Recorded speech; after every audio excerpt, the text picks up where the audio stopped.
Hey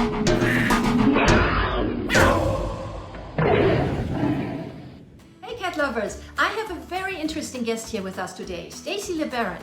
Stacy has been involved in animal welfare for more than 20 years. She currently hosts a weekly podcast with more than 500 episodes called the Community Cats Podcast, where she interviews nationally and internationally renowned experts helping with the problem of cat overpopulation and cat welfare. Stacy is committed to the model of virtual education by holding 3 weekend conferences. She partnered with Neighborhood Cats to hold monthly virtual trapper training and certification workshops to better introduce individuals to best practices for trapping community cats. This year, she also introduced a surrender prevention certification workshop series with Dr. Rachel Geller. Her mission is to encourage folks to turn their passion for cats into action. Well, Stacy, thank you for coming on today. I'm so happy that you have time to be here with me today and talk a little bit about your podcast. So my first question, let's dive right in, is with your Community Cats podcast, you educate listeners nationwide, right, about how to help feral or community cats. And you have a grant program that has assisted more than 200 grassroots groups to help raise funds needed for spay neuter, which is awesome. So really quickly, tell me a little bit about Trap Neuter Release. What is it? Yes, so Trap, Neuter, and we call it Return. So yes. Trap, Neuter, and Return. And it's basically helping cats get spayed or neutered that are out in the community and we're unsure who their owners are at this point in time. And so we are, folks will use humane traps and set them up at feeding stations, trap them, get them spayed or neutered, ear tip them, a little snip on their ear to always identify them as being spayed or neutered. And folks take care of them in the communities. And over time, they'll die off or people will adopt them. But the main thing is we don't want any kittens out there. It's very hard on kittens being outdoors. Right, absolutely. So how do you know that one of your cats one of those cats need help?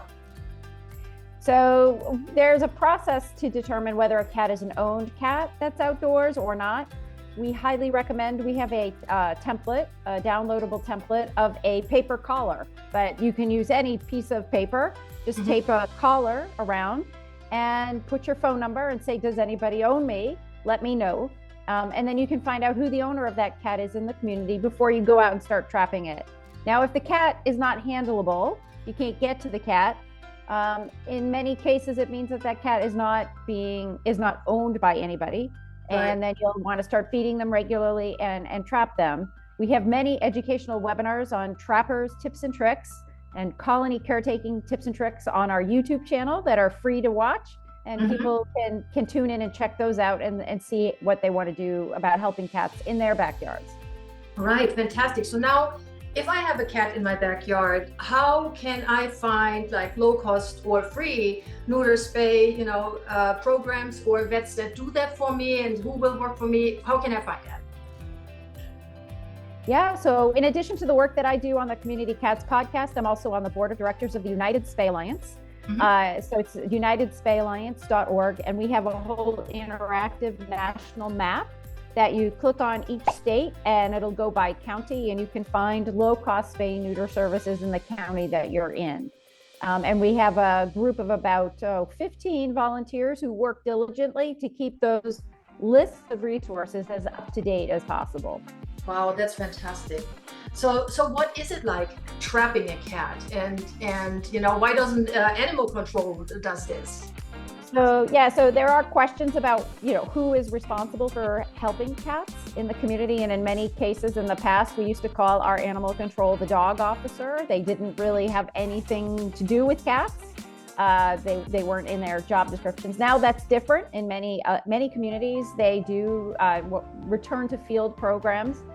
So in some communities, animal control will come out and help with trapping, but there are usually more cats out there than there are animal control officers. So the community needs to be able to help support with extra hands and resources and that kind of thing. There are definitely areas of the country where you don't have the support of animal control.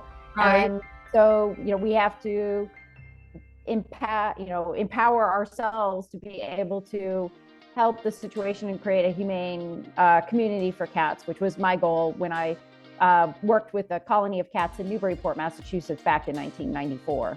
Right, and that's how you educate people in your podcast about this and get them active, right? And yes, that is really, really good. And plus, every state seems to be completely different, right? They handle that differently, because here in California, we do have clinics and, TrapNeuterReturn clinics where they have vets and it's completely free for you, like certain these services. So that is good, but not every state has that, right?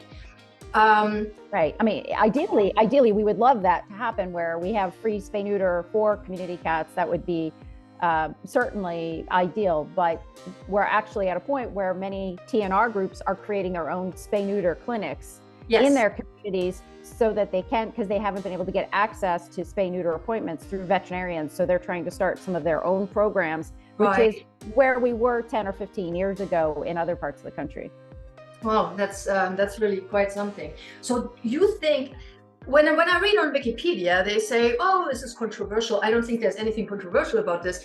Do you think you can get a colony of cats down to 0? Or, does TNR work? Yeah. So just based on my own experience in Newburyport, back in 1992, we started out with 300 cats at 14 feeding stations. Wow. And now and by 2008, the last feeding station was closed down and the last cat had passed away. So, by that example, it can happen.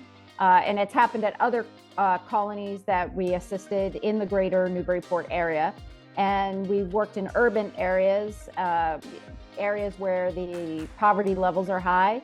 And they've gone from being overwhelmed, overrun by cats in the local shelter to what's a kitten? We don't even see kittens anymore. We don't have them, And it's a combination of TrapNeuterReturn as well as spay neuter for own cats. So you need to offer both in the community in order to be successful. I had a free TNR clinic going for 8 years on a monthly basis. And we did not change the load in the shelters. It was still overpopulated with cats. It wasn't until we had a high volume spay neuter program for cats, for owned cats, where all of those statistical numbers changed in Massachusetts. Oh, that is really interesting. Yes, and that makes sense too. So the question that oftentimes comes up, as you mentioned too, is why are cats even allowed outside? Like if somebody owns a cat, why are they allowed to be outside and they eat birds and whatever? So what do you say to that? Yeah, I basically will say that there are many cultures that believe that cats should be allowed outside. It's part of their nature. Mm-hmm. They are hunters. They have certain instincts, certain desires that may not be served being indoors only. So there certainly in parts of Europe, you can't adopt a cat unless you're going to let it outside. So because they feel that it is harmful to have a cat being indoor only the whole time. So enrichment, feline enrichment, as I said to somebody, if you were going to tell me I was going to talk about puzzle feeders, 10 years ago, I would have said you were crazy because I wouldn't have even known what a puzzle feeder was. So understanding there's so much more. If you're going to have an indoor only cat, there's so much more to it than scooping, feeding, watering. There's a lot more that a cat needs in order to be able to be, engaged and active and all that kind of stuff. So if you are going to have an indoor only cat, you need to provide that level of enrichment and understand that that's a commitment. If not, the outdoors can play that role. And obviously you don't want to let a cat out on a busy road. You want to there are certain environments where cats work as indoor, outdoor. There's working cats that are in barns or breweries or greenhouses. So there's such a case-by-case basis with regards to deciding whether a cat should be indoor, outdoor, whether you have an indoor, outdoor cat. That I don't say every cat should be indoors, and I don't say every cat should be outdoors. I say it's really case by case. Yes, I totally agree. My mom has an indoor, outdoor cat, neutered, of course, And that cat, because that cat was feral and then came to it, and she was so used to being, you know, outdoors that my mom still opens the door, but she's only roaming around in the yard. She has 4 acres. And there's no big streets, so it's like very rural, and there is, you know, there's nothing that can happen to that cat, and that cat is happy. But I understand, because if you have cats indoors now, you do have to provide stimuli, you know, like something that they are hunters, they want to hunt, right? So you have to have the toys and everything there. Yeah, I totally agree with you. Okay, well, Stacy, this was great, very informative. Thank you so very much. Stay on, please. We'll talk a little bit more, and so, but let's finish the interview for now, and thank you so much. Okay. All for today, my wonderful cat crazy crowd. Thanks for hanging out with my cats and me today. Please subscribe and like and comment and share. And if you want to help out our channel, then become a member of Patreon or pick up some amazing cat crazy merchandise like these shoes here on my website. Until next time, stay cat crazy, and don't forget, cats rule, and so do you.